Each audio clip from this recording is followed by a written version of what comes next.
background in both math and stats, and spent some time in the Death Star known as Goldman Sachs. But it did not rub off on her, and in the 2008-2009 crash really changed her life and her perspective and her outcome, and she's written a couple of really fantastic, really detailed, footnoted books. One of them is called All the President's Bankers. One of them is her new book called Collusion, and she really does the painstaking hard work of documenting how not only the Federal Reserve in the U.S., but central banks around the world are cronyist in operation and how they really manipulate economies around the world to all of our detriment. So please welcome Ms. NOMI PRINS.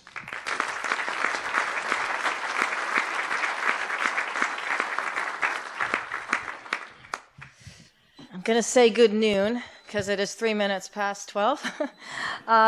Thank you all. Thank you, Jeff, and thank you all for coming here today. I am always thrilled to work with Jeff because I think that a lot of the themes that relate to central banks, to finance, to Wall Street, to how that equates to personal responsibility on the other side, transcend every form of politics, every form of ideology, and really get to the core of sort of what money is, what monetary policy is, and how that impacts everyone, no matter where they are or what they do throughout the world.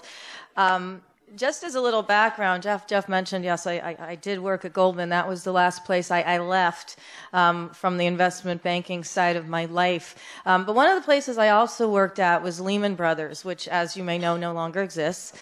It's almost the 10th year anniversary of Lehman Brothers having gone belly up. And I say this because life works in circles. You know, and you may think of your own lives in that way as well. And one of the things that happened when I was at Lehman Brothers many years ago, early 90s actually, is I was a quant. I was working with a sales team and a trading team on the trading desk at Lehman Brothers. I was right opposite the office of Dick Fold, who later on tried to save the company 10 years ago and it didn't do so well, but at the time was, you know, sort of on his way into the stratosphere of Wall Street. And I was working on a product that, not to get too quanty, it's noon, it's Texas, but a product that basically would enable Lehman to sell a lot of treasury bonds, so a lot of U.S. government debt, which is one of its functions as a primary dealer of that debt, as today are J.P. Morgan Chase and Goldman and Morgan Stanley and some of the other banks that still exist. And in order to do that, I had to do analytics to show why buying treasury bonds would be good for, among other central banks, the People's Bank of China and other central banks throughout the world. At the time, the People's Bank of China was starting to help to supply money to the United States, effectively lend it in return for receiving the treasury debt or the bonds from the U.S. government. But Lehman Brothers and other companies could make money out of that transaction as brokers of those bonds. Now, I had a salesperson who was incredibly aggressive, like super aggressive, could sell, you know, that whole, it could sell you like, you know, I don't know, heat suits in the middle of Fort Worth, Texas on like Sundance Square, right? Really, but kind of a jerk. And, yeah, shocking. And so one of the things that Dick Fold and Lehman Brothers management decided to do was to use my analytics and his sort of salesmanship ability to sell treasury securities throughout the world and help Lehman sort of get number one in the league tables of doing that, and sell some other things called futures and options along the side of those treasury securities. So as a package. Packages are always sort of dangerous to people who buy them, potentially. They're very lucrative to anyone who's packaging them. This was sort of the onset of what became more complex securities going forward. I didn't like this guy, and I didn't want to work with him because, among other things, he was kind of a jerk, but also because he kept taking credit for things I did and didn't know how to explain them, and that just sort of bothered me. Danielle's nodding her head. She's been there. What management decided to do, and I decided as a very young banker that I did not want to be involved with this person, was say, you know what? We have an idea. We are going to send you and this person around the world together. And either you will decide you like each other, or we'll sort of take it from there. So from that point on, me and this person and the whole sales team, we wind up going to all throughout Southeast Asia. We take the sort of long 22-hour flight. We start in Malaysia. We go around all the central banks throughout Southeast Asia, and including the People's Bank of China. And yes, somewhere along the way, we wound up selling a lot of treasury bonds to the People's Bank of China.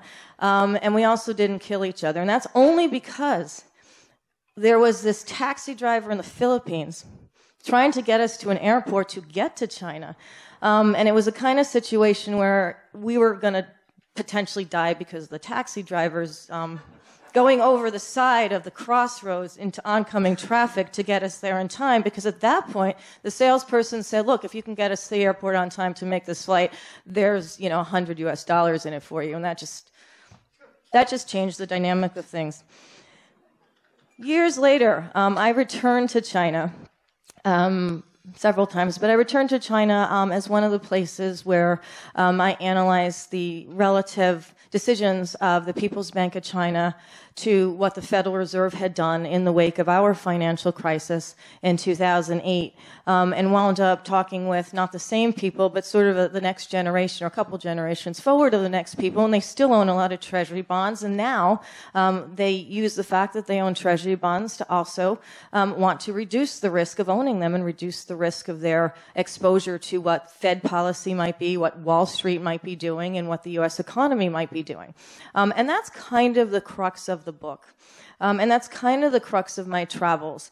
The book itself, aside from taking me back in time to this historical Lehman Brothers moment, kind of started out of a meeting that I had with members of the Federal Reserve, the IMF, the World Bank, and other central bank leaders from around the world that were gathered in Washington, a non-public kind of event. I mean, the event itself was noted publicly, but it wasn't sort of a press-oriented event. It wasn't sort of a photo op kind of situation. It was literally central bankers from around the world gathering together annually, as they do, to discuss the state of their policies.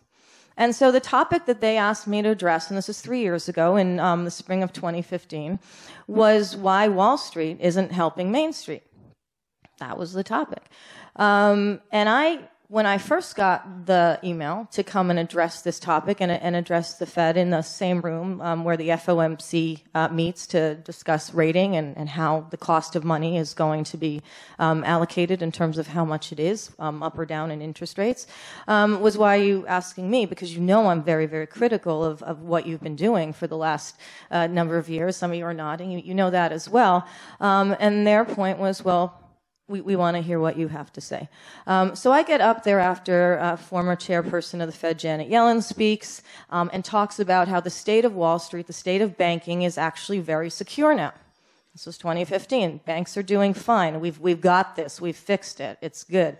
I am paraphrasing. That's not how she speaks, but that was basically what she said.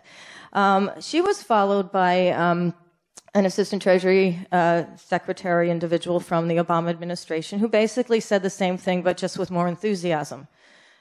We've created the Dodd-Frank regulations. We have a situation where everything is stable. Wall Street will never need to be bailed out again. Everything's good. This is then followed by a cardinal who literally had been meeting with the Vatican and with the Pope right before he flew in to do this particular address that morning, who just turned to all the central bankers in the room and said, you know what? You're forgetting one really fundamental thing here, and you need to remember this. You need to remember the poor and what you can do to basically help, not the banks, but sort of everyone else. I get up and I have a different sort of perspective on the first two speakers, Janet Yellen and the former Treasury assistant. And I said, look, the reason Wall Street isn't helping Main Street is super, super simple. That's because you never made them. You never said, here's trillions of dollars of effectively conjured money or electronically fabricated quantitative easing policy and 0% interest rates, not just in the United States, but throughout the world, to help you to become liquid, to make your books look better, to overvalue the assets that you had because we bought other assets that you had, so we made them look better, et cetera, et cetera. And you never required these banks to do anything with any kind of strings attached to that money at all. And so as a result, you're asking this question. I'm not even asking this question to you. You are asking the question 8 years later as to why Wall Street is not helping Main Street. Meanwhile, Wall Street, the particular 6 banks, who are the largest 6 banks in the United States, JP Morgan Chase, Citigroup, Bank of America, Wells Fargo, Morgan Stanley, and Goldman Sachs, are paying $110 billion of fines for frauds and other crimes they've committed on the way to today, on the way to pre-financial crisis, through the financial crisis, and since the financial crisis. And that's just 6 banks. They are also buying hundreds of billions of dollars of their own stock with the money that you have provided them. Nowhere in any of those equations does helping Main Street actually rate.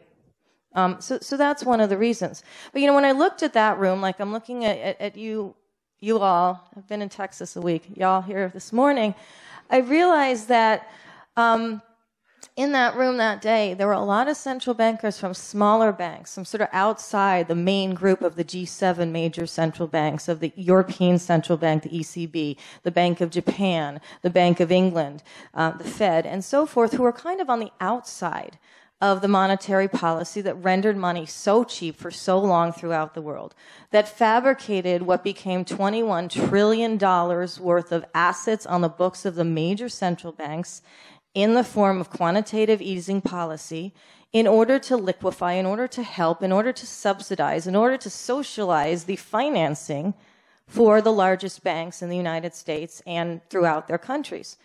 And the central banks that didn't have the ability, because they had economic issues that require them to keep rates at a certain higher level, to deflect inflation of real prices because of real food shortages or real problems with their real economy, and couldn't be involved in that same policy.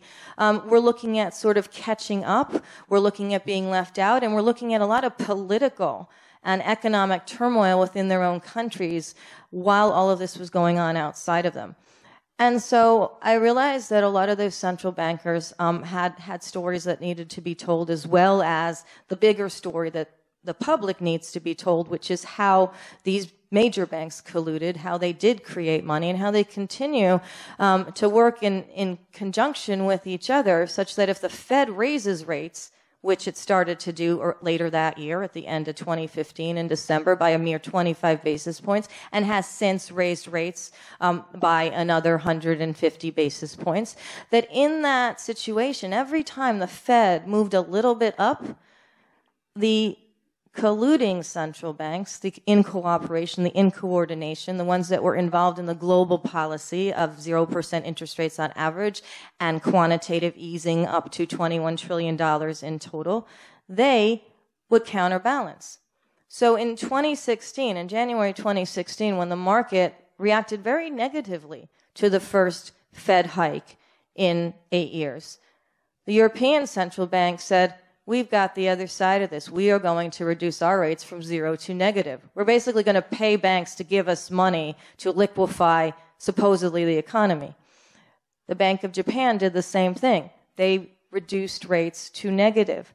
They started to buy not just quantitative easing policies of the short end of their government bond market, of the JGB market, but up the longer end of the JGB market, so that they could render all the cost of borrowing throughout 10 years at effectively 0.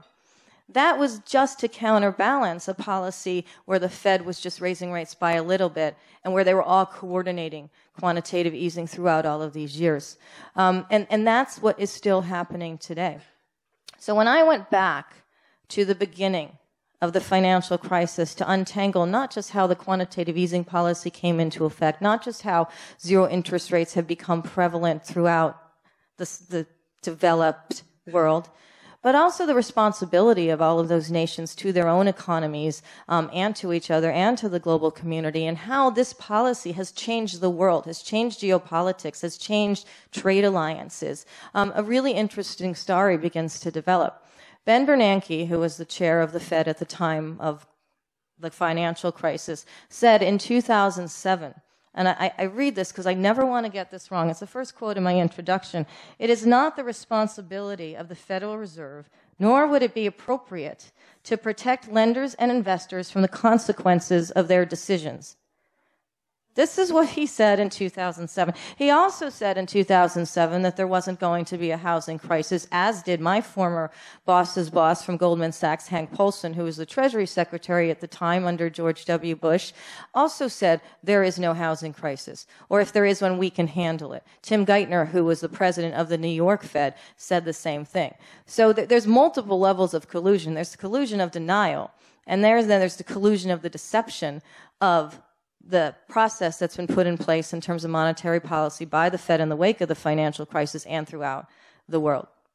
I went to Mexico as the first country in this book, and it's a geographical tour which goes back to kind of my Lehman days and all my days as an investment banker, where in order to actually talk to people and get real information, you have to be on the ground, and that's something I use in my journalism as well. And I actually had a really great research team in different countries who knew languages I didn't know, so when I was on the ground, I was also looking at the real data and the real reports and the real articles that were coming out as financial crisis was developing, as quantitative easing was growing, and as there was criticism throughout the world of what the Federal Reserve was leading, and what that could ultimately cause in terms of other ramifications down the line.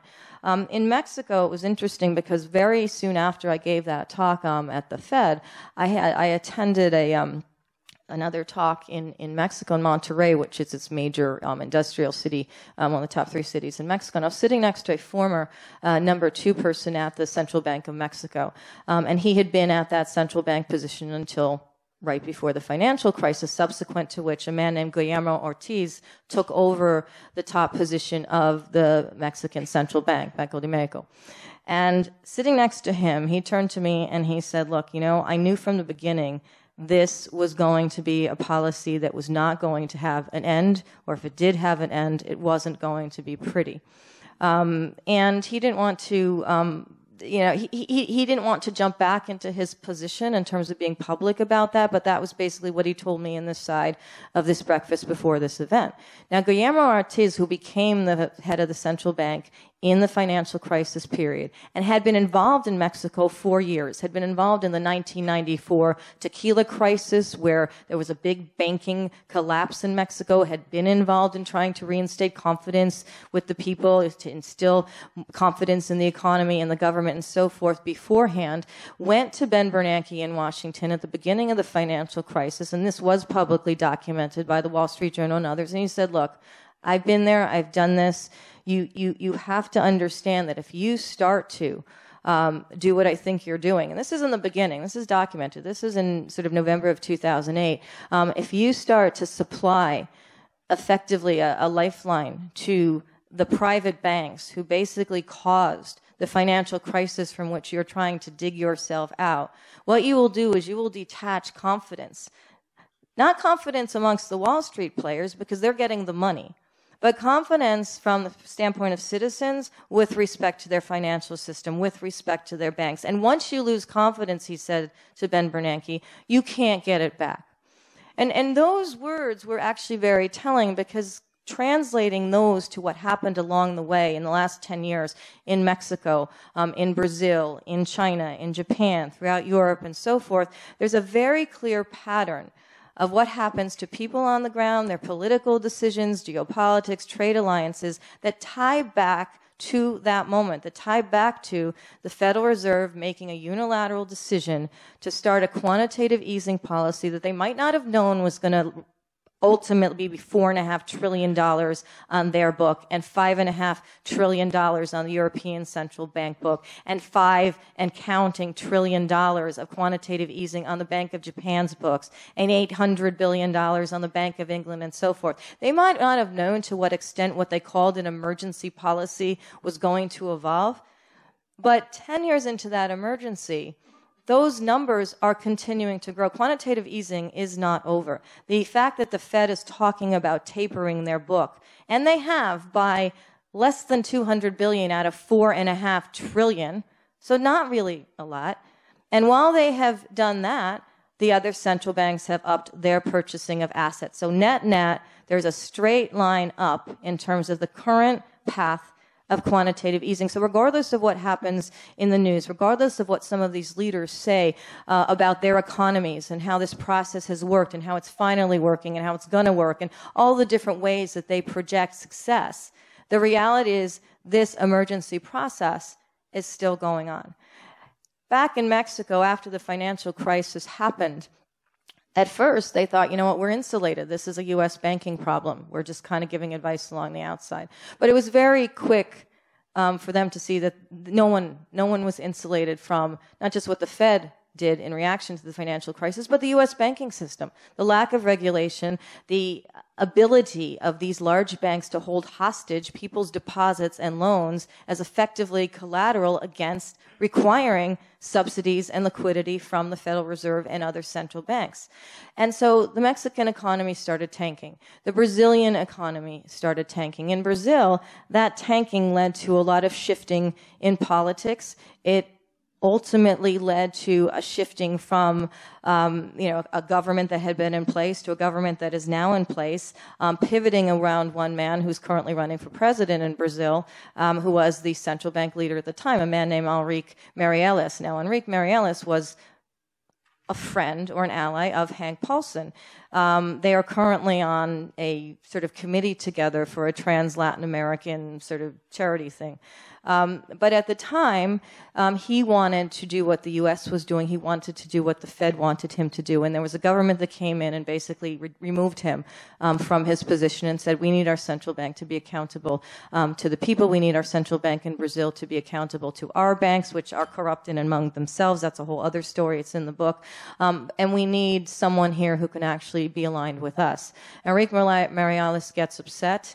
He sort of moves around the private sector for a while. Ultimately, he pops back into the Ministry of Finance in the current government, the Michel Temer government now. And now he basically quit that position in order to run for president. Along the way, the person who had appointed him originally to his position at the Central Bank of Brazil that he was in as the crisis was beginning, President Lula is in jail waiting to not be in jail or whatever might happen to him. So a lot of things happen around these sort of central bank leaders that continue to an extent, sort of stay clean and pop around from position to position. And oftentimes it's from a central bank to a Ministry of Finance or back again. And that's kind of what happened in Brazil.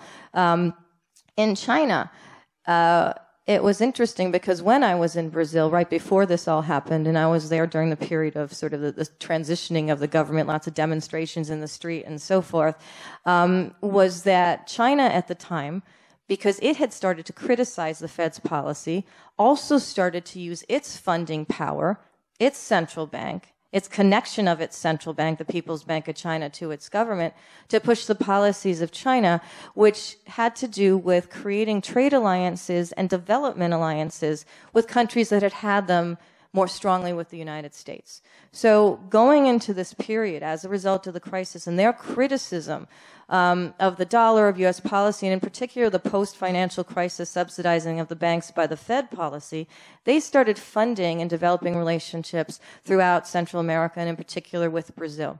And that started to change alliances in general throughout the world because the BRICS countries, Brazil, Russia, India, China, and South Africa, had kind of just been a concept up until that point. It was a concept actually termed by a Goldman Sachs person a number of years before that to really label it as a sort of place to sell securities. I mean, it was sort of like, we'll just label them, we'll have a tag team sort of deal with these countries, we'll call it an acronym, and we're good to go. But this acronym, in the wake of the financial crisis, started becoming a real live thing. And in that real live thing, it started accumulating funding and financing and more political clout and economic clout as it grew throughout the world. And so the BRICS countries started having, like this, smaller and then bigger and bigger and bigger meetings amongst themselves, to the extent where the original meetings that happened in Brazil to create an alliance between the BRICS countries on a monetary policy basis, on an economic basis, on a trade basis, became what started as like a 40-person meeting in the wake of the financial crisis, a 4,000-person conference in India, one of the countries last year. So the development of other alliances in the wake of the monetary policy that the Fed created and exported to sort of the G7 countries started to and accelerated in shifting sort of world alliances. So after I spent time in China looking at this on the other side, I met with the leaders of the New Development Bank, of the BRICS Bank, which is headquartered in Shanghai. And on the way, by the way, and this is where some of that money gets spent, there, I don't know how many of you have been to China, but there is a fast speed, and when I say fast, I mean like really fast, railroad that goes from Beijing to Shanghai. And I wasn't actually going to take this train. I was going to take an airplane from Beijing to Shanghai. It takes like 3 hours just to get from any hotel in Beijing to the airport in Beijing driving, because the traffic is like worse than, well, I'm from LA now, but I mean, it's really bad. And so I got to an airport, thought I missed my plane, and it turned out there were no planes going to Shanghai that afternoon because there's all these like weird air traffic things that happen, and it was canceled, to which many Chinese at the time, friends of mine at the time, were sort of like, why would you take a plane anyway? That's just... So I head back to the train station. I take this super fast train to Shanghai. It's beautiful. It talks to you. You can't even see the countryside. You're going by so fast. So all of these stories of all the sort of ghost towns that China has funded along the way as it's been developing like too fast, supposedly for the debt it's creating to do this, you barely even see them. But what you do get from the experience is the knowledge that when they do start to populate, which is the point of having a fast-speed railroad connecting cities, is to create more cities along the way. So sort of you sort of decentralize your cities, and you create better air, and you create more jobs and so forth for people outside of the cities, and more affordable apartments and so forth, is to have infrastructure that works to do that. That's one of the things that China was developing with Brazil. That's one of the things that China used its quantitative easing power to do, unlike, for example, what the Fed did, what the Bank of Japan does, what the European Central Bank does, which is just put it into financial securities. In the Fed's perspective, they believed that buying treasury bonds and buying the toxic mortgage assets that were created by the financial institutions that screwed up the U.S. and global economy was a good way to spend its money. So currently today, the Fed owns $1.75 trillion worth of mortgage assets. That's 26% of the mortgage market. And those assets were overvalued from the beginning. So the Fed's basically sitting on this stockpile of overvalued assets that represents more than a quarter of the mortgage market today, which allowed all of these banks along the way to overvalue all their other mortgage assets. That's just one of the many bubbles that the Fed is currently involved in. The European Central Bank is involved in a corporate debt bubble. They also bought government bonds throughout Europe, but they also bought and still buy, and actually openly have a list of what they buy, corporate bonds throughout Europe as well. In doing that, and that number is increasing, they've been able to politically create this by the choice of which corporate bonds they buy and in which countries, less stability in Europe. They buy sort of German corporations, or they buy corporations in the Netherlands, or they buy corporations in Belgium, the stronger countries to begin with, and they tend to ignore or sort of not buy as much in countries like Greece and countries like Italy and countries like Spain. That's what they chose to do, is to basically buy corporate bonds and government bonds. Bank of Japan decided to buy stocks. So the Bank of Japan buys things called ETFs, or exchange-traded funds, which are just collections of different stocks in different areas, and they just create money to do this. So in this entire process of quantitative easing, these major central banks not only have fabricated this money and bought debt with it, they've also bought other financial securities, and by virtue of that, created bubbles throughout all of these types of securities. And they are artificial, they are bubbles. I mean, the definition of a bubble is something that effectively is inflated by air.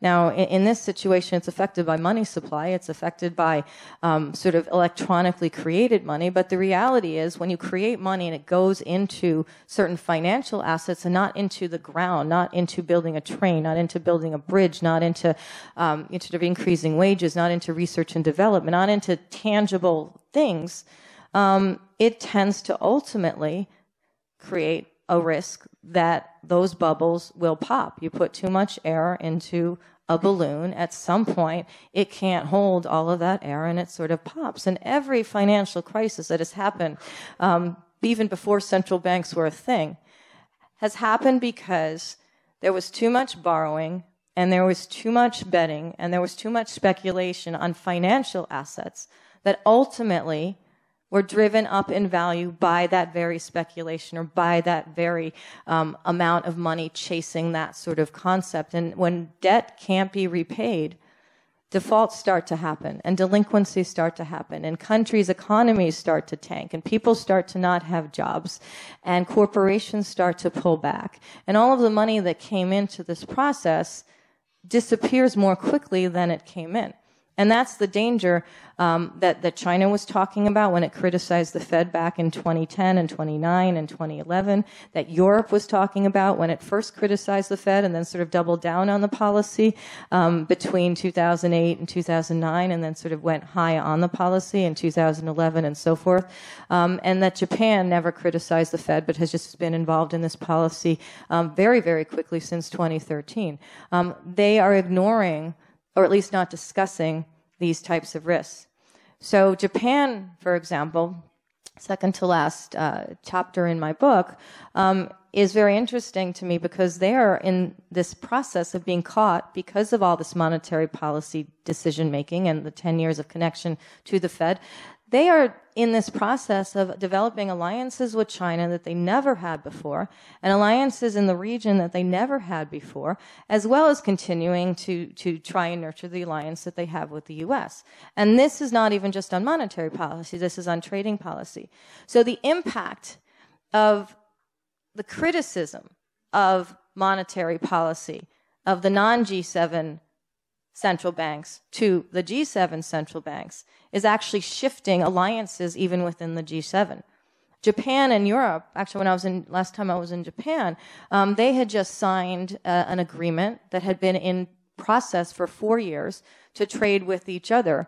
And actually, it was one of the largest trade agreements, one of the top 3 trade agreements that's ever been established in the world. This excluded the U.S. This came out of conversations that had started in the wake of the financial crisis and just happened to be signed a number of years into that process, a number of years later.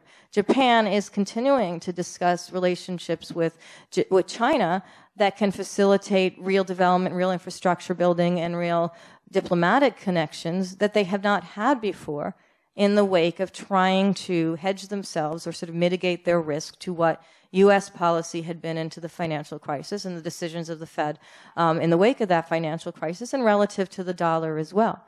In Europe, and I just came back from the UK, I had spoken before Parliament, the LSE and so forth about the issues with the Bank of England. Because the Bank of England did the same thing, it just did it in a lesser amount. Well, the economy of the UK is smaller than the economy of Europe. It's the rest of Europe, and Japan and the US. But the upshot was that the Bank of England did the same exact thing because they were part of sort of this G7 connection in terms of quantitative easing, buying their own government bonds, and ultimately pushing this narrative that by injecting fabricated money into the banking system, it would somehow trickle down to the rest of the economy and promote real growth.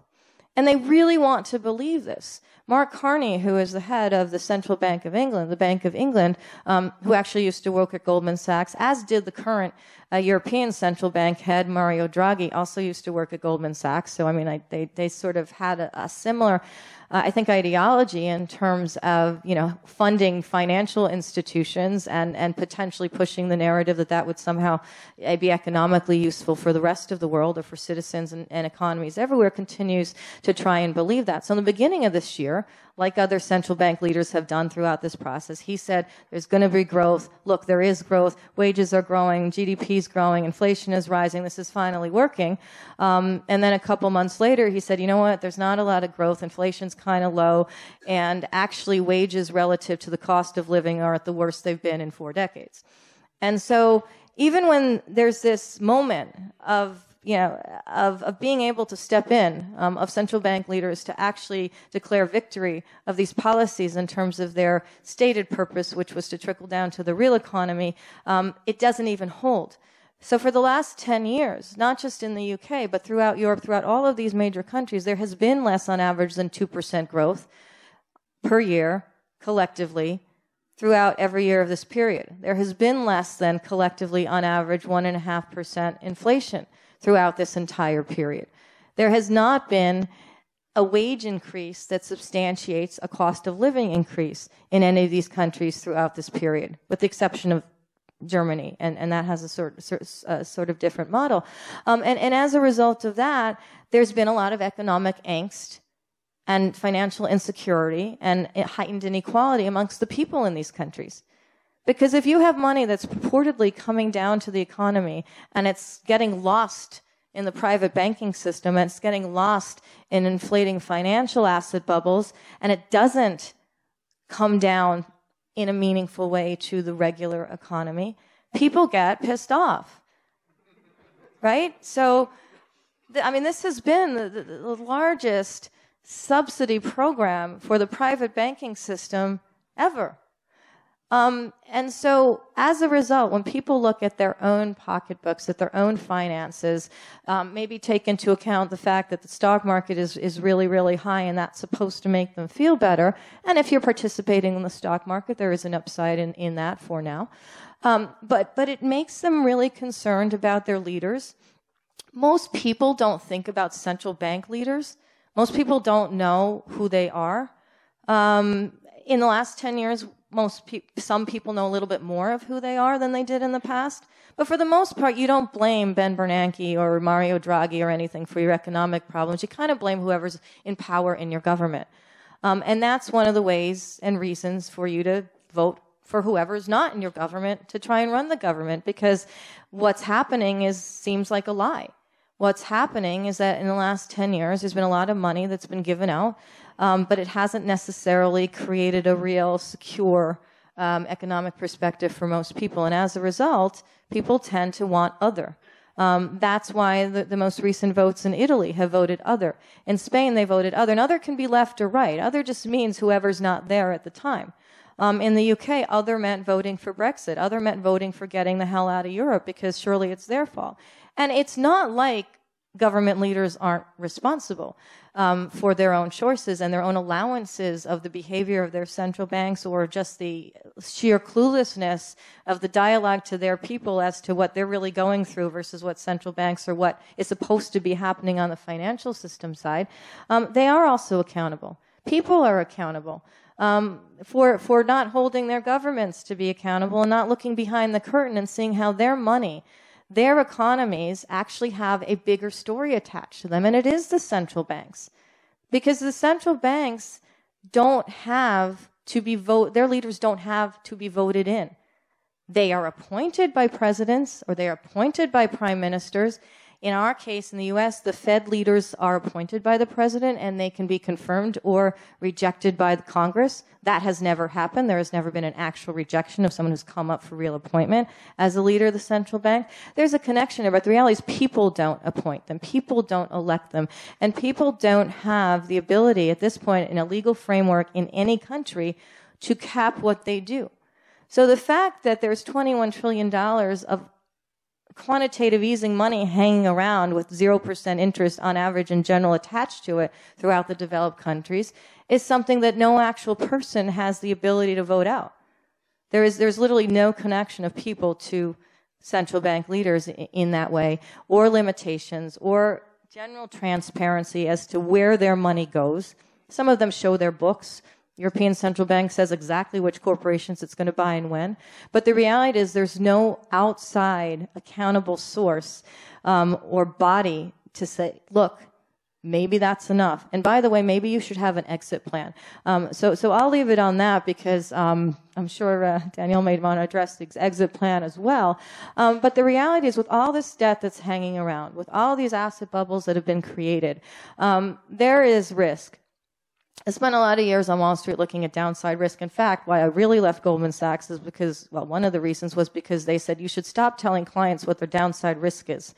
That will make them not buy things. Stop doing quantitative analysis on that.